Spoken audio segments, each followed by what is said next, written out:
to order. Would you please rise and join with me with the flag salute? Turn to your right. I pledge allegiance to the flag of the United States of America and to the republic for which it stands, one nation under God, indivisible, with liberty and justice for all.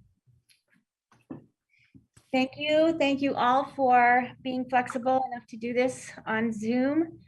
I'm hoping that that won't be the case next month, but right now that's what we've got. So we are at the approval of the agenda, and I would entertain a motion to approve or amend the meeting agenda. Madam Chairman, I move that we approve the meeting agenda as given. Thanks, John. Is there any discussion? All right, all in favor? I'm going to do a roll call. John? Aye. Arla? Aye. Art? Aye. I vote aye, and the agenda is approved. What about me? Are you there, Leanna? Okay, I didn't know that you were there. Is my video on there? Yes, it is. Oh, okay. Sorry, I'm trying to get my computer to work, so my phone's kind of standing in as my camera here. Okay, we're going to move on to public comments, and there were none. And then now we are at student board member introductions and oath of office. Superintendent Rosenbaugh. Yes, just let me grab. I am so excited to introduce our two new student board members this year, Morgan Thomas and Audrey Johnson. I am going to have each of them tell us a little bit about themselves, and then we'll administer the oath of office via Zoom. Okay. So Morgan and Audrey, you want to just take us a minute and tell us why you decided to be on the board and something about your experience at North Mason? Yeah, I do. Oh, go for it. So I just heard about it from Ms. Reichstein, our lovely leadership teacher here at North Mason. She was asking for volunteers, and I talked to her. I talked to the superintendent a little bit, and sure enough, I'm here now. I'm really looking forward to doing this. I really enjoy North Mason and just helping out in the community and stuff like that.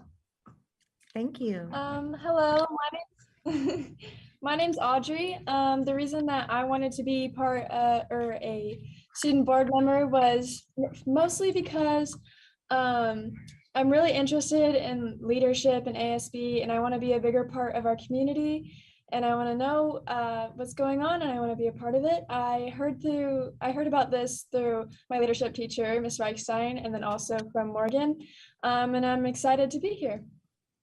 Great. Welcome, guys. So we will do the oath of office. This is a very serious thing. This is just like the oath of office that the elected board members take, and it is just as serious. So we'll do yours one at a time. Please repeat after me. I, Morgan Thomas. I, Morgan Thomas. Do solemnly swear. Do solemnly swear. That I will support the Constitution of the United States. That I will support the Constitution of the United States. And the Constitution and laws of the state of Washington. And the Constitution and the laws of the state of Washington. And that I will faithfully and impartially perform. And that I will faithfully and impartially perform. And discharge the duties. And discharge the duties.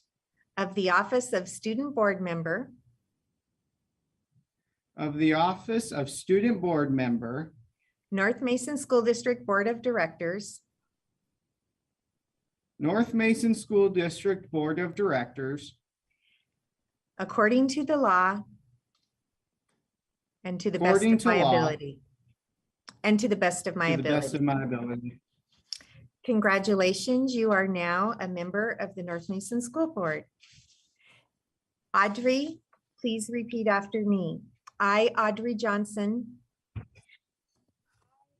I, Audrey Johnson, do solemnly swear do solemnly swear that I will support the Constitution of the United States that I will support the Constitution of the United States and the Constitution and laws of the state of Washington, and the Constitution and laws of the state of Washington, and that I will faithfully and impartially perform and that I will faithfully and impartially perform and discharge the duties and discharge the duties of the office of Student Board Member, of the office of Student Board Member, North Mason School District Board of Directors, North Mason School District Board of Directors, according to law, according to law, to the best of my ability. to the best of my ability. And congratulations, you are a member of the school board. Audrey is on the soccer team and has a game right now, so she is going to excuse herself. Audrey, I have an oath of office for you to sign and you will get a copy of that. So if you can come up at another time so you can get to the game, I'd love for you to do that. All Thank right. you. Okay, thank you. You can sign yours after the meeting, Morgan. Okay.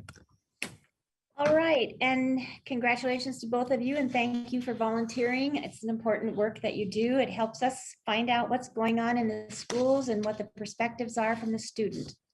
We're at student board member comments right now. So Morgan, do you have anything that you'd like to share with the board? Yes, so right now, as far as the high school goes, we are kind of chaotic right now. We hit the ground running, trying to recover after COVID. But as of right now, the big focus right now is we are planning homecoming and getting that set up. We have a theme. We have a theme all picked out, ready to go. It's going to be like a Hollywood type theme this year. And it's going to be down at the stadium due to COVID. Cool. So that's the big thing. We also have the band is preparing for we're working on the field show right now. This year it's colors. And our first football game that we will be performing at is, I believe, the 24th, if things don't change due to COVID. Okay, well, thank you. When is homecoming? Oh, sorry. Yes. Homecoming is October 23rd and the coronation and the football game will be October 22nd, the Friday before. And we have the Corvettes ordered and we have everything ready to go for that. Cool. Thank you. Thank you for that report. And now we are at consent agenda items. The consent agenda enables the board to efficiently deal with matters that have been delegated to the superintendent, but by law must be approved by the board. Items on the consent agenda are voted upon as one block and approved with one vote. An item may be removed from the consent agenda only upon approval of a majority of the board. The administration recommends that the board of directors approve the consent agenda as presented, and I will entertain a motion to approve or remove. Madam Chairman, I would like to move that we accept the consent agenda as is. I will have comments. Okay. It's been moved to accept the consent agenda as it sits. Any discussion? I have a quick question. I'm not sure if you guys already addressed that. We are not doing the flag salute, or did you send that in the beginning? I guess it doesn't have the consent agenda, but. We did the flag salute. Maybe you Oh, were I'm locked in. I'm yet. sorry. I thought I was on time. No, no, we did it. Thank you. Okay, I'm sorry. No, I'm good now. I'm sorry. I also had some comments or questions actually, but I think Okay. Art was one. Well, okay, I'll go ahead and be first then. I don't have very much and I don't have any questions, but a comment was on the policy 3116, which we looked at length last month and postponed. And I read the comment from the state that you sent out. And, the interesting thing was, as I reread the entire policy, having gone through last month's discussion and stuff, it made more sense, even though there's been no change from last month to this month, and I understand what the state's coming from, although it was confusing more last month than it is this month. Must be because we're getting used to it, for me. Otherwise, when you get a chance, if Superintendent Rosenbach, if you could just simply, what is the Embrace renewal and contract? What is that all about? That's all. That's only comments and questions I have. Okay. Do you want to respond to that, Dana, before Arla? Yeah, Embrace is the software that we use in the creation of our IEPs and in the storage and the paperwork portion of serving those students. So we have to have a contract to use the software. Okay. Okay. That's all that is. Yeah, I figured out it was a software contract. I just didn't know what it was for. Thanks. Yeah, no problem. Arla? Yeah, I had two questions. One on the resignations and teachers, coming in and out. I was wondering if any of the resignations had to do with the vaccine mandate. I was curious about that. And then my second question had to do with the highly capable program. And curious about, there was a paragraph in there about how the district has had to shift, how we identify kids for that program during COVID. And I just wanted a little bit more extrapolation on that. Just curious how we're able to capture those kids. Well, Lisa does that report and I excused her from being here today. So I may have to have her get back to you with some further details. But I know that all of our buildings, we took a look at how we served kids 2 years ago, how we served kids last year, how we could serve all kids across the spectrum of learning where they are and where they could be, and ensure that our MTSS systems that are now in place to serve kids this year are set up to serve and identify kids at the highly capable end of the spectrum and to kids who are struggling with education for different reasons. And it looks different in different buildings, but we do annual testing to identify students. We also, because we want to be very careful to not misidentifying some students. I wanted to say those two words separately, not misidentify, but misidentify any. By looking at students who might have other special needs or might be second language learners, a test might not be the best way that we can identify them. So then we look at, we talk to teachers, there's a survey of skills that you can do. You talk to kids and we try to identify kids using other tools so that we are not missing kids just because they aren't typical. Does that answer your question? Yes. Okay. And I can't comment on human resources items. Gotcha. Okay, Okay, thank you. sure. Is there any other discussion? Just a minor comment to add to, or compliment or whatever, what Superintendent Rosenbach just said about the gifted education. I really liked, we've had this all along, but I like it that you have a component for teachers to be able to identify kids. No system that we create is going to be perfect in finding everyone who is gifted or whatever. And there are kids who are going to be gifted in one area and not gifted at all in anything else. But having a teacher being able to identify someone is one of the ways to get around the fact that testing cannot do it all for us. But we'll never get it perfect. Thanks. Thank you. If there's no further discussion, I'll call for the question. All in favor of approving the consent agenda? Aye. Art, Hi. Bye. John, Aye. Leanna? Aye. Okay, and I vote aye, so the consent agenda is approved. And now we are at item 3. Yeah, we have a guest speaker here today. Our principal, Robert Callahan from Hawkins Middle School, is here to share a little bit about what they're doing different for kids to respond to the experience kids have had over the last 18 months at Hawkins Middle School. Mr. Callahan. Thank you. Can you guys hear me okay? Yes. Okay.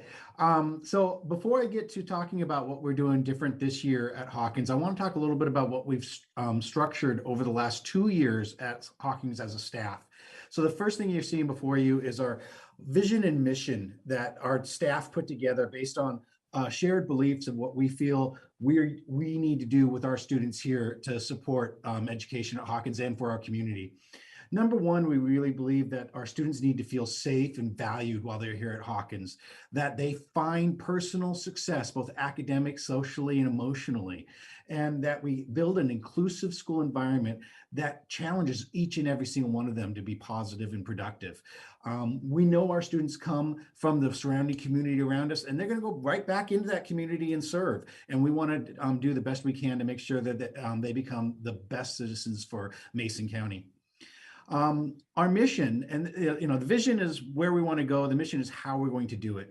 And so our mission is really around providing an optimistic and safe learning environment for all, using quality research-based curriculum that's aligned with our state standards for instruction, and being responsive to student learning needs through common formative assessments that will inform our daily instruction and any interventions that we want to do with our students as we go on. Below that is kind of our school rules, kind of the pause and strong on what we're trying to encourage around our kids for them to know, just their daily activity and expectations. In the next page here is kind of our core beliefs and values around the important component pieces of what we do at school. In other words, as far as around social emotional work that we do with kids, around the learning environment, how we keep things safe for kids, our curriculum and instruction and assessment. Below that is our the work that we're doing as a staff. We have 5 key themes this year that we're doing around professional development with our staff. Number 1, equity-based MTSS. In other words, practices that are helping to support all students academically, not just academically, but socially, emotionally, and behaviorally, and targeting our systems of support with classes such as our WIN class, which I'll describe in a bit in our next section. Data teamwork, in other words, collaboratively using common assessments between our teachers to look at students and identify who needs more support in order to reach the levels of success that we want to see. We also are working around our SEL and school culture work in areas such as with our second step curriculums, using mindfulness in class activities, the new common sense media curriculum around using technology effectively, and then really roping our ASB in to support school engagement, and then also a big focus on our staff wellness this year. COVID has hit hard. Yes, our students are suffering, but so is our staff has worked so hard the last 18 months under these grueling situations. They really need to have a focus on making sure they have a good well-being over the course of the year. And then collaborative practices for our PLCs, our teachers working in collaborative groups, and our middle school teaming at grade levels. All of our staff are included in school leadership in some way, whether they're part of a collaborative grade level team, whether they're part of the building leadership team, whether they're part of their content PLCs or the MTSS teams, AVID teams, wellness teams. Every single teacher is involved in one of those activities here at our school this year. And then the last one is one of our main goals of the school, really hit the stride last year, is our inclusionary practices, making sure that all students are being able to access general ed instruction, whether they have an IEP, they're ELL, or highly capable, that they all are involved in general ed supports, and also in that general ed setting, get the intervention supports that take them further for what they need, whether they have an IEP and need more supports in math, or whether they're highly capable and need to go deeper in the literacy work that they're doing in the classroom. So that's our vision and mission for our school. And with that in mind, the next piece shows the schedule and structure that we put together in order to effectively meet those goals. Now, here we have a different schedule for each grade level, as you'll see. All of them have a different bell schedule. And it's funny, I call it a bell schedule, but we actually have no bells the last 2 years at Hawkins. The students move through the halls without the ruckus of bells interrupting learning as we go. And each grade level is operating on a different schedule, so we don't really have any one grade level out at a time in the halls. It made it for a much calmer environment, quieter environment, allowing for a lot less of the maybe behavioral issues that could have happened when you have 500 kids on the hall all at once. The red areas that you see are our core classes. Those are the classes such as humanities, which includes a combination of language arts, social studies, a math class, a science class. And so when the students are in those red areas, they are actually in the core academic areas. The blue areas are what we call our enrichment time. In that time, the students are either in an enrichment such as band, orchestra, computer sciences, or art, or they're in their health fitness class. While the students are all in that blue area in their enrichment time, all the core teachers have their planning time together, and they have their individual personal planning time, and they have a collaborative time to work together in order to co-plan lessons, help build common assessments, look at student work. So on a daily basis, they are engaging around collaborative work around what students need to improve. Now, the last part is the yellow part. That is our win time. Win time stands for what I need. Every single student has some sort of intervention during the day, whether that intervention is for math support that they need to be able to do the grade level math better, or whether that intervention is for extensions to go beyond what they're doing in their core curriculum area. Every single student has access to that in math, science, and in their humanities. So that's basically kind of this structure here is the key piece that our teachers are loving to be able to really address the needs of the students after the last year and a half of COVID, where we didn't see students reaching the learnings that we really wanted them to do. Just last week, the math team finished doing their first assessment of their students based on their current module of learning in math. And they had to make determinations of which of those students needed extra support, and were able to assign those students to the appropriate win for math support. And over the next 6 to 8 weeks of that support, our plan is to see those students show significant growth in where they started from at math at the beginning here this last week to where they will be in the next 6 to 8 weeks.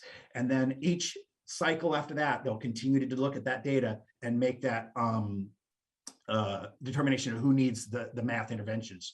WIN stands for what I need. And in other words, each individual student needs some type of intervention support, whether it's an extension or whether it is a supportive intervention. Okay.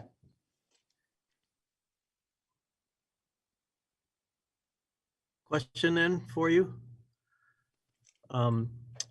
I'm looking at the 6th grade and I'm seeing a core 3 split by lunch. Could you just talk about that a little bit? So in other words, the students go to that core and they start the class with the first 15 minutes of class, then they go to lunch, and then they come right back to the class for the last 40 minutes of the class. So in a structure that you have 3 different lunches, there's usually one grade level that has some type of split. In this case, it's the 6th grade. Oftentimes, what teachers do is they'll set up their anticipatory set, those first 15 minutes. They'll have like maybe a group read during that time. They purposely use that time to engage the students really quickly, and then bring them right back into it when they come after lunch.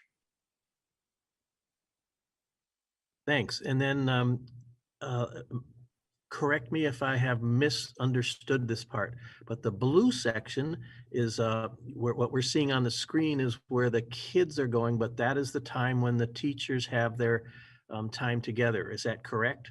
That is when that grade level core teachers do, yes. Right. Okay. Right. Okay. And then where the students are going to health, fitness, and music, and computer, and that sort of stuff like that. Yeah, that is correct. Got it. Thank you. Robert, can you explain what SEL is? Oh, social emotional learning. Okay. What sort of thing would go on in a humanities class?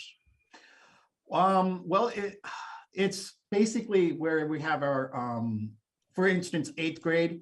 One of the big pieces of 8th grade is going to be their development of state laws that they want to support and discuss with senators in Olympia. And so they may be looking at how to look at the Constitution, how to discuss it, how to write letters into the senators to propose for or against the bills that they've taken on. Prosecution rests. That's a perfect answer. Thank you. Thank you, Robert. Does anybody have any other questions for the? I do. On my son's schedule, it says when. It means what I need. What's the thought behind that class? The thought behind that is that every single student needs an intervention in some way. And that whether they need like a math support intervention to help them in their grade level math class that they have during the day, or whether they need to kind of go deeper with the learning that they are doing in, say, science and work on a deeper science project in the Project Lead the Way program. Really, the WIN is designed to support kids, especially that need extra. And honestly, every single kid does, whether they're highly capable or whether they have an IEP. I have to say thank you for that and the way that you guys have a handle on it. My son is ecstatic, and it's the first time I've seen his eyes light up for school. So good job, you guys. So I can't tell you how happy that makes me. Thank you. Oh. Okay, thank you, Robert. Thank you. We have another guest speaker today. I'm just filling you up with lots of good new information. I'd like to welcome our athletic director, Lexi Hadfield, to talk about where we are with activities and ASB. And, you know, I want to recognize the incredible work she's doing right now and her coaches and all of the teams and all the other work Lexi does in her position, because she works with our athletes. She is one of the leaders in our testing program to support health and safety of our kids and staff right now during the COVID crisis. In her building, she is deeply involved currently in the process of doing contact tracing when we have an identified positive test case. And she's a really prime example of why we are so fortunate. We have been able to arrange funding with the State Department of Health to pay for us to hire a staff member to take over and be the central organizing figure in our testing program and in our monitoring of COVID cases and contact tracing in all of our buildings. And it's not part of her report, but Lexi can tell you this has been taking so much time from all of our building leads, from our principals, from our office managers, from our nurses, and we're not really, we have kids quarantined everywhere. We have some cases that are positive everywhere. We have a few staff members quarantined or positive, but we're not really terrible right now. But the amount of work even one positive case takes is incredible. So we are really fortunate. We tried this out. Lexi has been a leader, but we are going to take advantage of the State Department of Health's money and hire a staff member to help us get that work done. And I know that's off topic and you want to hear about athletics and budgets and the needs that we have in our athletic budgets and activities. So Lexi, thank you for being here. Yeah. Thank you, Dana. I appreciate the kudos, but I work with a really good team, and our new nurse is fantastic and has really helped kind of divide and conquer and streamline our process. So it's quite a team effort. So if you look, I have our budget for the 21-22 school year for all of our sports and activities. We're tight. We're extremely tight and in the budgets that we have, and they do not exceed the needs that our activities and all of our sports currently have. We have been very lucky that we were able to secure a new track surface this year for a significant discount due to damage and not having a good seal. So now we have a very nice springy track that will be quite fast. That will be good until 2032. But that was lucky, and we were able to broker a deal. If you look down at 4011 in the red, that is our yearbook. And unfortunately, COVID hit yearbook really, really hard. So currently, so we're not in the red, ASB has loaned yearbook the $7,536. And yearbook is working to publish a digital yearbook this year that will be at no cost for our students. Or will be at a cost, but not a cost for yearbook. And all the profits that they make and everything they're able to do through fundraising, they will be paying that ASB loan back. And that has to be paid in full before they can bring in any money on their own account. So Ray Bonnell, our new yearbook advisor, has a lot of work to do, but he's the best man to tackle that project. One of our other really, really big expenses is transportation. And it's very tight. So you all know we're short drivers, so that's our other struggle. Chances are I'm going to have to reschedule games next Tuesday due to driver shortage. And we're not the only school with that issue. We're working really hard as a league to be flexible and to start games later or earlier if it works out for transportation and all of our officials. So I think most importantly, the theme for athletics and activities this year is flexibility and collaboration, because without a positive team behind you, community members and athletes who are flexible and willing to do what they need to do to play, and the schools working together, there would not be an athletics program for any of us right now. And that includes all the schools in our league. I also want to acknowledge that Lexi, and she had some help. She's so modest, but she really kept pushing. And will have noticed in the consent agenda, we have a contract now with Pro Sports to provide athletic training for our athletes. Can you tell them a little bit about that, Lexi? Yeah, so Dr. Forrest Hartford reached out to me about wanting to connect their company Pro Sport with a local high school and provide athletic training services. So at first I thought it was fishy, so I did some Googling and found out he's a real person and it's a real company, and actually a quite reputable one. They have staff that works on staff with the Seattle Sounders. So our kids are in great hands. So they are currently providing athletic training services for all of our student athletes from 3 to 6 p.m. They are traveling to all of our away football games and then serving all our home contact sports. So they will be here for football, boys and girls soccer, volleyball, boys and girls basketball, and most likely wrestling. And that is a huge find and a huge asset to our kids, especially with return to play protocol following COVID, which aligns pretty similar to return to play post-concussion.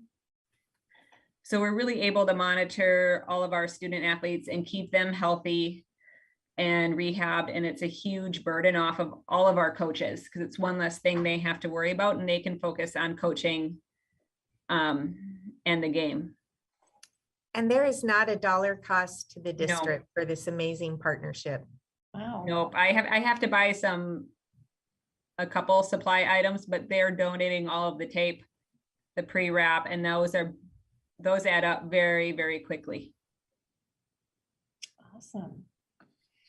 Well, thank you, Lexi, for all the work that you do and the collaboration that you create. And this pro sports athletic trainer is part of that. So we really do appreciate your work. And Thank you. I know that you're still at school right now.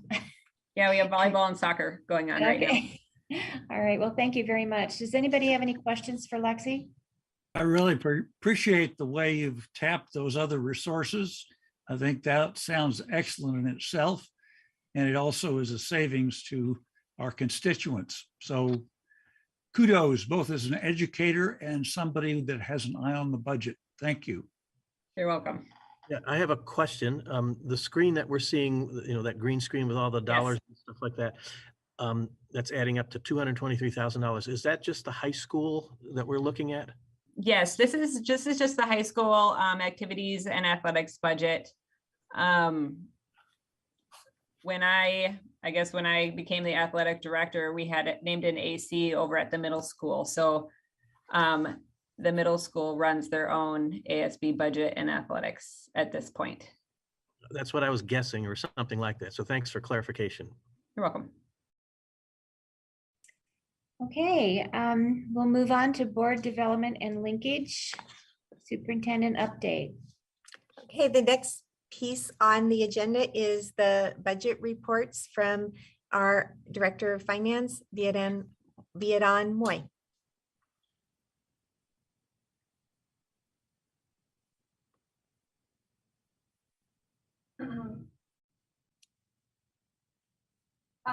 Okay, so, okay, we'll start with this one, that's fine. We're doing this backwards, so let me get caught up here. Okay, so for our other fund balance, we have for our this is reporting on as of August 31st, 2021. So you can see that for our capital project, our ending fund balance is $463,000. So it did go down. That was for the payment for the track that Lexi spoke about earlier. For our debt service fund, our ending fund balance is 1.577 million. So it did go up from last month. For our ASB account fund balance, we have 385,000 in August, and in July, we had 382. A bit of the increase is probably due to the fact that school's open now and we're bringing in revenue from fees and such. For our transportation vehicle fund, we have an ending fund balance of 339,000, whereas July was 192. A big part, the only part of that increase is our payment of our depreciation on the buses. And then I can report on the other forecast 5. And then that's just our school was we didn't have school in August, so no change there. All right. So here is the monthly budget. This is so odd doing this on computer. This is the monthly budget update for as of August 31st, 2021. I do want to note before we start that this is not taking into account the accruals that will happen in September for August. But to begin, we'll start with revenue. So our total revenue is, you'll see at the top left radial button, the red one, you'll see that our year-to-date revenue was 93%, and our actual ended up being 96%. So for our local sources, we have a total year-to-date projection of 62%, and we brought in 85%. For our state sources, our year-to-date projection was 95%, and we brought in 90%. That makes sense because our enrollment did decrease a little, so will our state sources. For the federal sources, you can see we projected 100% revenue, and we brought in 172%. That right there you're seeing is ESSER. For our top 10 sources of revenue, we have our apportionment being the top at 19.4 million. If you look at the revenue by source chart, you can see purple being the current year, red being the prior year. Our local revenue source, we trended below from last year, and that is because we did not have a levy for half of the year. For our state revenue, we are trending lower than last year, again, because our student enrollment was down as of last year, and so therefore, so did our state apportionment. For our federal, also here showing the increase of ESSER money, we are trending more than we were last year. So likewise, on the next page, it's a summary of our expenditures. So our projected year-end balance is 13.67% of our budgeted expenditures. You'll see that our total expenditures year-to-date is 95% actual, and we projected 100%. We did cut some expenditures, so that's why it's a bit of a decrease. For our salary and benefits, we projected almost exactly what we expended at 100%. And for our basic education, we projected 100%, and we expended about 96%. For our top 10 expenditures, you can see that our basic ed apportionment expended $13 million. If you look at the chart, expenditures by object, you can see, again, purple being current year, red being prior year. For our salaries, we expended less than we did prior year. We did cut staffing, so that's where you're seeing that. For our supplies, we expended a bit more than we did last year, and that is to accommodate, PPE and such to accommodate this COVID. And then also for purchase services, because school was closed for a portion of the year, we expended less than we did prior year. On the third page, you will see our summary of our month-end balances. So looking at August, our funding again, I should probably also mention that this is not taking into account the accruals that I'm doing in September for August. So just a side note there. But as of today, or as of August 31st today, we have 4.5 million in our fund balance, and we projected 3.2. A big chunk of that you're seeing towards the end is, again, that ESSER revenue, which helps increase our fund balance. But you can also kind of see, if you look at the solid blue line, the trend is somewhat consistent to previous years. And then from a very high level on the next page, you'll just see our financial summaries for the year. So what this chart is saying is, or table is saying, is our total revenue year to date. We brought in 33.4 million, and we budgeted 34.7 million. And then on the expenditure side, we expended 31.6 million, and we budgeted 32.7 million. So we are pretty good as far as our budget is concerned. And that concludes the monthly budget report as of August 31st.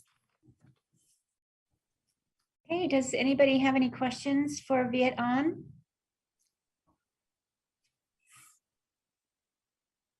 Good job. You're here. Thank you. Teaching and learning update.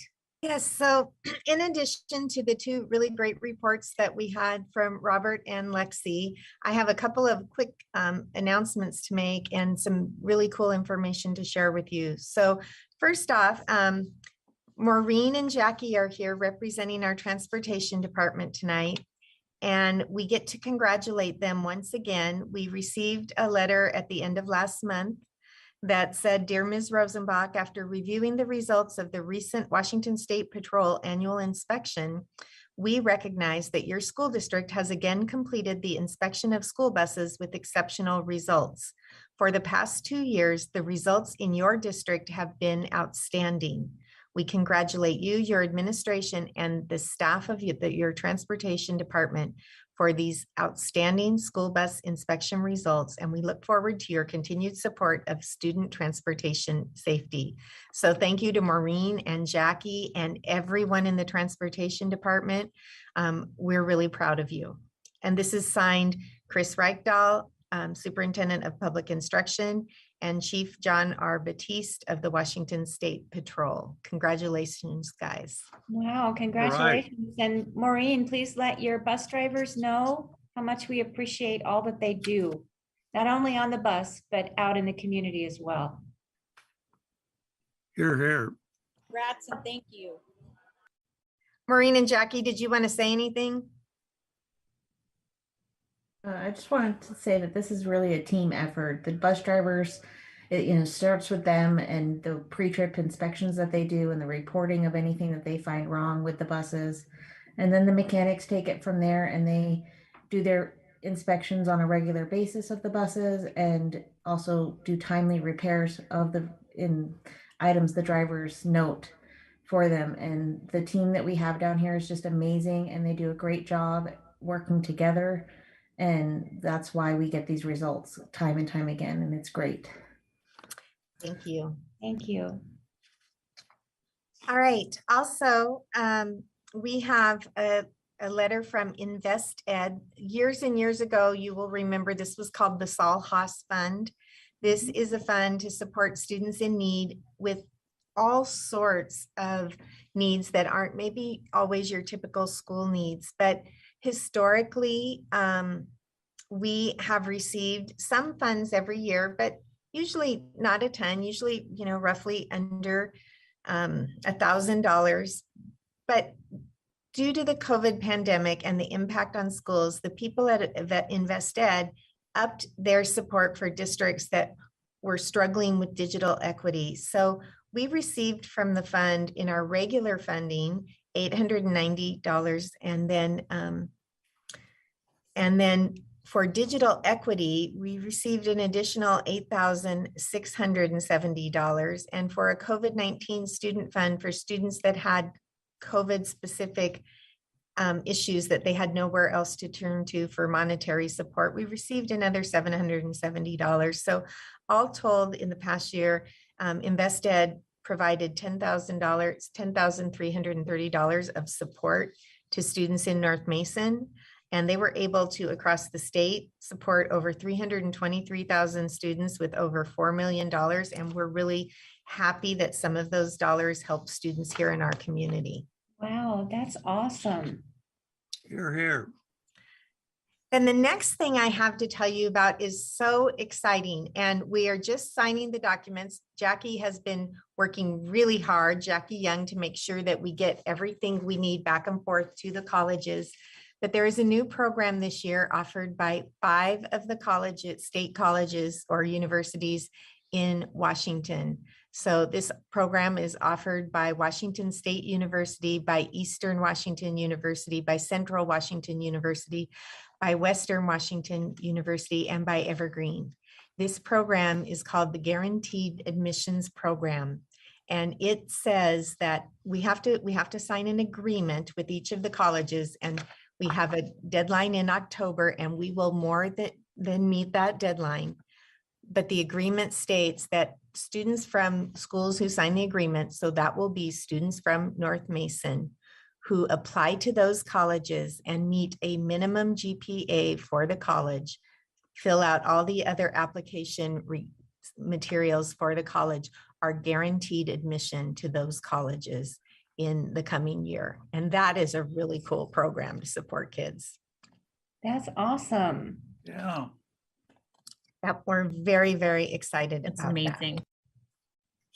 Well, you know how scary it is when you apply for college and you don't know if you're going to get in. And particularly, you should have that opportunity for the colleges in the state where you grew up. So it is really neat that those universities are offering that to our students now.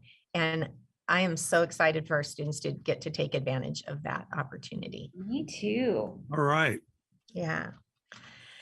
Okay, so one other thing I want to tell you about really briefly, as part of the consent agenda, you probably saw the report that we do every year, that the basic education compliance report. And typically that has been a report where we talk about the number of hours in a school day at each of our buildings, and we have the average of the right number of hours of instruction for kids across the district during the school year. Do we have 180 days of instruction that we are planning to deliver for the school year?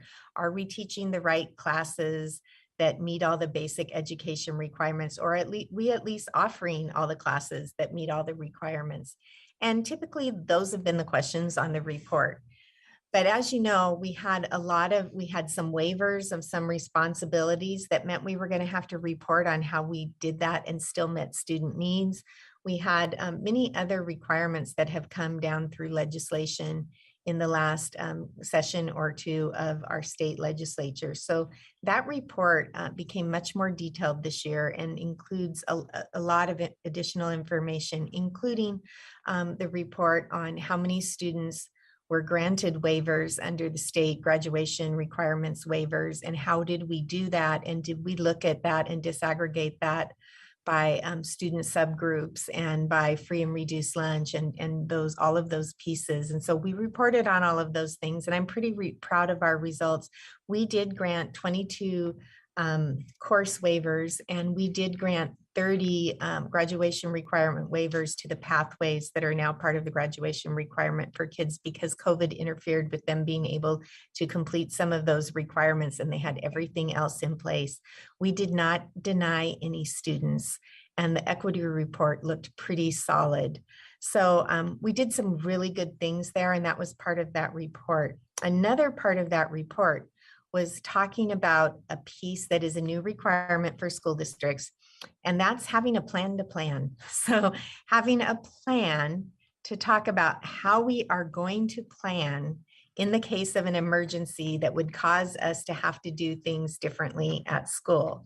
Obviously, the example right now is, how do we plan if we have to make some decisions about different modalities of instruction for kids as the COVID crisis, as case rates and potential transmission patterns in schools start to impact whether we need to consider, quarantining a portion of a school or a school more than single kids at a time as we go through the year. I want to be really clear, and we're putting out a message to the community tomorrow too, because I know people are starting to get worried. COVID is still impacting us across our community, and certainly in our schools. We have students who are quarantining, and we have staff who are quarantining, and we have students and staff who are positive right now. We are tracking all of this information. We're following the guidelines from the state. We are partnering with our county Department of Health to make sure we're making the right decisions. But the state is very clear. We know more than we knew about the disease and how it is transmitted last year when the state made the determination that we were going to all be closed. We know more, and we are going to respond differently. And that means our number one goal is to keep all kids in school face to face as much as possible, if not all the time. But having said that, we are being very careful. We are crossing all the T's, dotting all the I's, checking on the status of each student and each classroom and each school on a regular basis. There may come times during the year when we have to make a decision to quarantine a classroom for 14 days and have that classroom revert to a remote setting. There may come times when we have to do that for a whole school. It will be probably a very rare occurrence for a whole school district to make that decision. Not impossible, but right now that's not an expectation that the state seems to think will occur. But we'll have a plan in place for all of that. So this is a plan to do that planning. So that was part of that report as well. One of the things that's really important that we'll work hard in the coming weeks to make sure our community understands is if we quarantine a group, a classroom, or a school, remote instruction 2.0, remote instruction that occurs in 21, 22 is expected to be vastly more rigorous than what occurred in 20 and 21. It is expected to be a much more contact for full instructional program and days with students. It is expected to look and feel very different. And for us, that means as we figure out how to do that, that might be, we're back in a place where if we do that, some kids are remote, some kids in that identified group or school are still coming in because that's the only way we can serve them. So then we'll figure out how we can best meet everybody's needs and keep everybody safe. So we're engaging in that process right now. We built the plan to do the planning so that we could say that, yes, we have a plan to plan. And we will post that and share that, but it is a work in progress, a document that will probably grow and change pretty darn regularly throughout the year. And right now, what we have is a plan to plan how we are going to sit down and what questions we're going to ask to make the decisions that we need to make. And knowing that we're looking at, well, a million different scenarios, but we can put them in 3 categories. What happens when individual students need to quarantine? How do we ensure that they have full access to the educational program?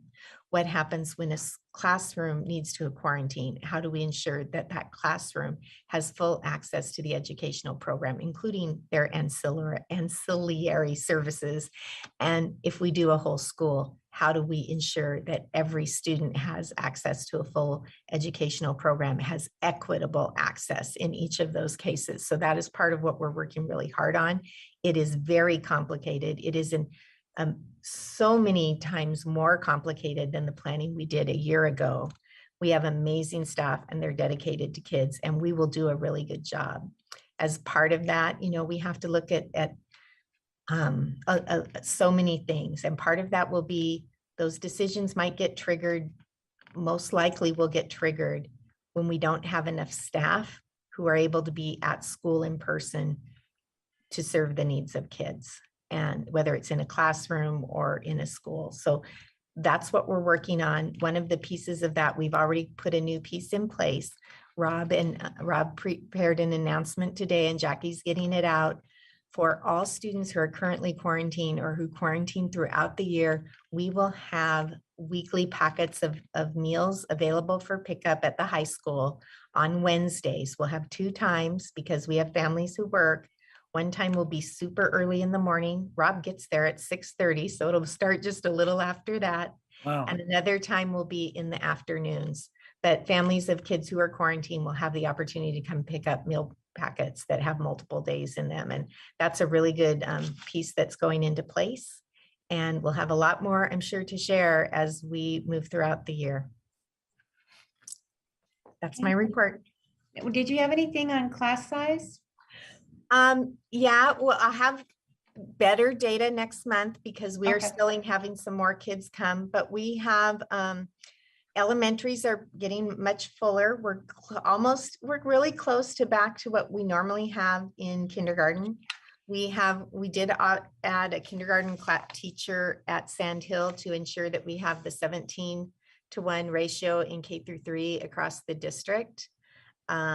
We have class sizes that are tight. We are fully enrolled, at the middle school and high school, those rooms are full. Morgan can tell you that. And we actually have probably more high school students than we've had in the last 2 or 3 years. Our overall enrollment as a district is above our September enrollment for 2019.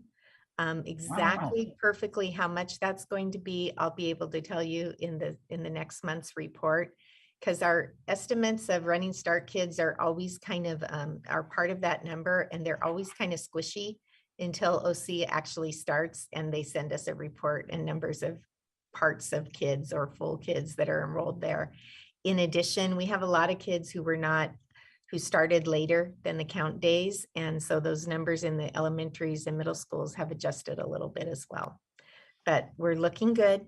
We're above our projected enrollment that we budgeted for, and probably significantly above by the next time we talk. All right, thank you. Yes. Anybody have any questions for the superintendent? Okay, upcoming board letter comment columnists. Art, you have September. John, you have October, and Leanna has November, and I have December, which means Arla will probably have January. And now we're at assurance of organizational performance and policy review. The school board adheres to the principles of policy governance. The board has written 4 sets of policies: ends, executive requirements, board superintendent relationships, and governance process.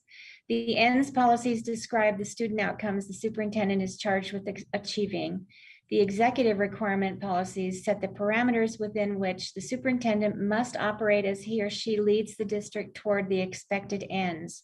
The board superintendent relationships policies describe the way in which the board will oversee the superintendent's performance, and the superintendent will support the board. The governance process policies describe how the board and its individual members shall conduct business, represent the community, and relate to each other. No less than once per year, the board receives and considers evidence regarding the level of compliance with the provisions of these 4 sets of policies, a few at each meeting.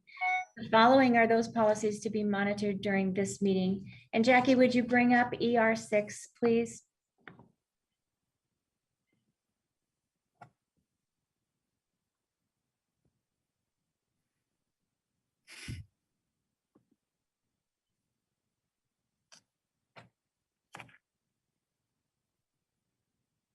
Okay. The superintendent shall ensure that district facilities are adequate, safe, clean, inviting, and conducive to teaching and learning. Therefore, the superintendent shall develop and maintain a continual 20-year plan for developing and modernizing facilities, develop and maintain a continual 5-year plan for managing and developing facilities, involve key stakeholders in the process of establishing attendance line adjustments, and provide an annual report to the board. Have you all had an opportunity to read the monitoring report for ER6? Yeah. Okay. I'll entertain a motion that the board find the superintendent's performance to comply with ER6 or otherwise. Madam Chair, I move that we find the superintendent's performance to comply with ER6. Thanks, No John. ifs, ands, or buts. We have a motion. Is there any discussion? I'll call for the question. All in favor? Art? Aye. John? Yeah, aye. Arla? Aye. Leanna? Aye. And I vote aye, and the motion passes. And we are now at ER7, asset protection. And the superintendent shall ensure that assets are protected, adequately maintained, appropriately used, and not unnecessarily risked. And there's some accordingly, the superintendent shall, and further, the superintendent may not recklessly expose the district, its board, or staff to legal liability, knowingly or recklessly endanger the district's public image or credibility, thereby jeopardizing the district's ability to accomplish its mission. Have you all had an opportunity to read the monitoring report? Yeah. I'll entertain a motion to find the superintendent's performance to comply with ER7 or otherwise.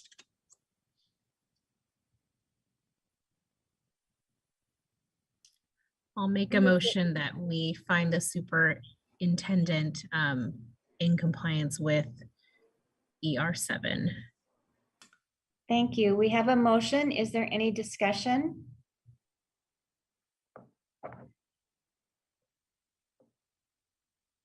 Okay, I call for the question then. John, Aye. Art, Aye. Arla, Aye. Leanna, Aye. and I vote aye and the motion passes. And last month, we discussed these policies under the monitoring report section: board superintendent relationship, treatment of parents, staff, students, and the public, budget planning, and expectations of the superintendent, all of which we found the superintendent to comply with those expectations. Is there any further comment?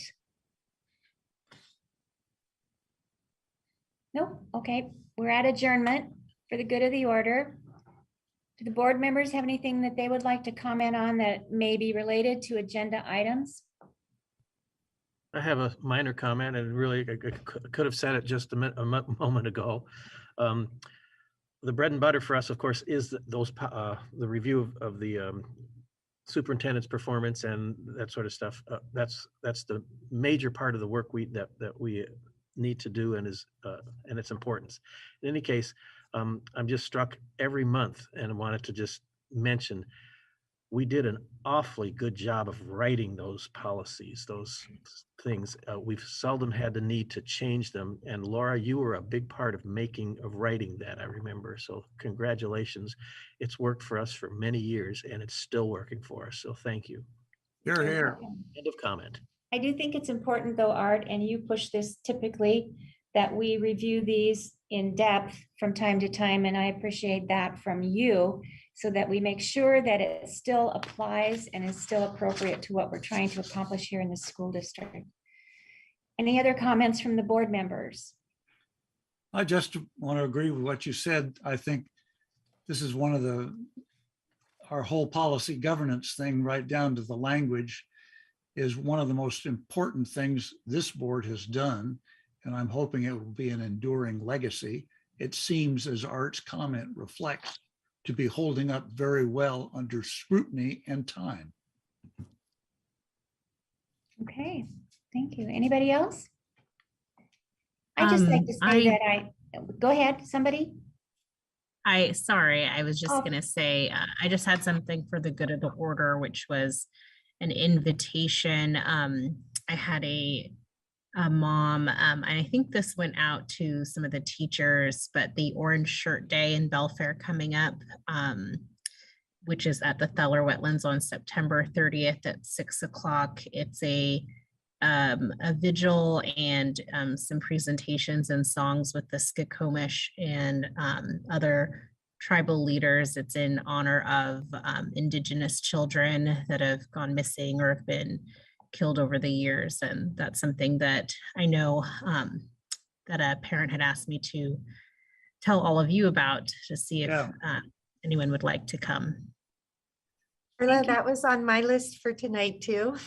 I'm so glad you did that. We will be posting a flyer tomorrow on our Facebook page about it. Yeah. Oh, thank you, Jackie. Is it at the Salmon Center? Yes, it's at the Theller Center, right underneath the well. Underneath the whale. Okay. And if you have an orange shirt, wear an orange shirt.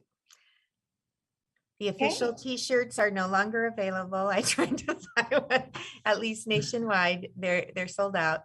So it's a really important remembrance. It, like Arla said, it honors those who have been lost and who have disappeared, and those who were traumatized by the residential schools that many Indigenous children were subjected to over the years. So it's a really important way to show our support for this big part of our community. Okay, that was really important. Thank you, Arla. And I'd just like to say that I commend our superintendent for continuing to try to maximize in-person instruction time and reach the mission of our district, which is educating our students while trying to minimize the transmission of COVID-19. And we appreciate all of the community and parents who are recognizing what a difficult time this is and how hard it is for all of us to try and work through this with the least amount of disruption to the students. Anybody else for the good of the order? Morgan, do you have anything? Morgan might have gone home. Oh, he's there. I'm still here. Oh. So I don't have a whole lot, but what I was gonna say earlier is as far as what Miss Hadfield was saying about our funds. Yes, this year, especially if the levy doesn't pass, we are going to be very tight on funds especially coming from the high school. It's amazing how fast those accounts can empty. And it's hard where we live to sometimes with fundraising and getting donations.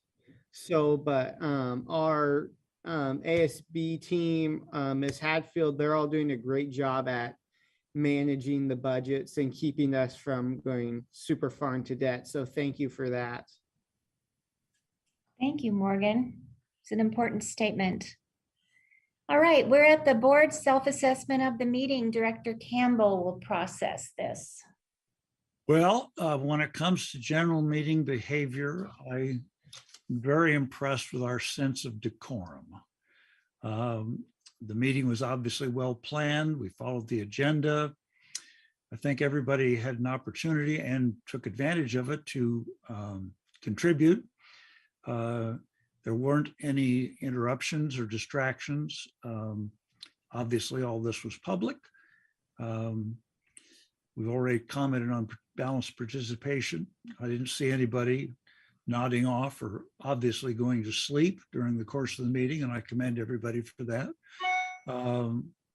It certainly did seem to be conducted in an atmosphere of trust and openness, and everybody treated each other with courtesy and respect. And that's important when we're all on screen, not to make any gestures that would be misinterpreted by some people. Anyway, governance principles, they all occur at the policy level. We don't engage in operational comment, which I think was observed today. And I think Art's comment on how well our policies have stood up is a testimony to that. We've been very consistent on that over time. We've had an opportunity to review everything.